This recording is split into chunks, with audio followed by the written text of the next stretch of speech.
ஆத்ம நமஸ்காரம். உலகக்ஷேம பிரகாசிகை. தலைப்பு ஜீவகாருண்யம். மகாஜனங்களே, ஜீவகாருண்யம் என்று கூறுவதேயொழிய இன்று உலகத்தில் ஒருவரும் ஜீவகாருண்யம் என்றால் என்னவென்று அறிகிறதில்லை. அஹிம்சா பரமோ தர்ம என்றொரு வாக்கு உண்டு. ஆனால் அது என்னவென்று சிந்திக்கவோ அதை கடைப்பிடிக்கவோ ஒன்றும் செய்வதில்லை. ஜீவகாருண்யம் என்றால் என்ன? அதாவது ஜீவன் மேலுள்ள கருணை. ஆனால் இன்று ஜீவகாருண்யம் எவருக்கேனும் உண்டா என்றால் இல்லையென்றே உறுதியாகச் சொல்லலாம். ஒரு செம்பு காசுக்கு கூட உயிரை மதிப்பதில்லை. காசினுடைய அவசியம் சுக வாழ்க்கைக்காகும். அந்த சுகம் அனுபவிப்பதற்கு உயிர் இல்லாவிட்டால் முடியாது. அந்த உயிர் எப்பொழுதும் வெளியே சென்று நாசமடைந்து கொண்டிருக்கிறது.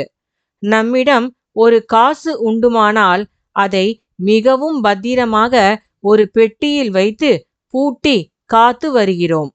ஆனால் அந்த காசை சம்பாதிப்பதற்கு காரணமான உயிரை வெளியே விட்டு நாசமடையச் செய்கிறோம். அப்போது நாம் உயிர் மீது அன்பாக இருக்கிறோமா என்றால் இல்லை.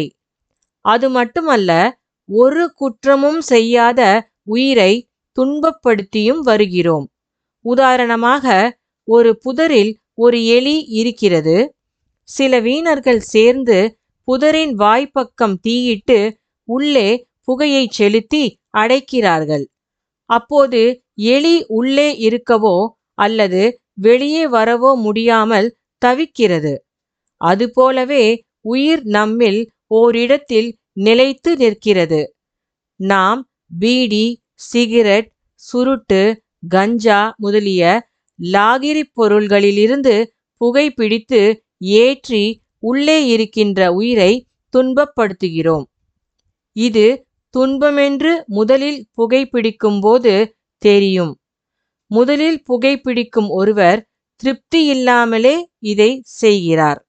ஆனால் நாகரிகத்தின் பைத்தியமே அந்த அவசரத்தில் இந்த கெட்ட செய்கைக்கு அவரை ஆளாக்குகிறது. சிறிது காலத்தில் இந்த கெட்ட செய்கை மிகவும் அவசியமான நிலையில் ஏற்பட்டு ஓர் ஒழியா பிசாசாகி விடுகிறது. ஆனால் அது பழக்க வழக்கத்தில் நற்செய்கை என்றும் தோன்றுகிறது. ஆத்ம நமஸ்காரம்.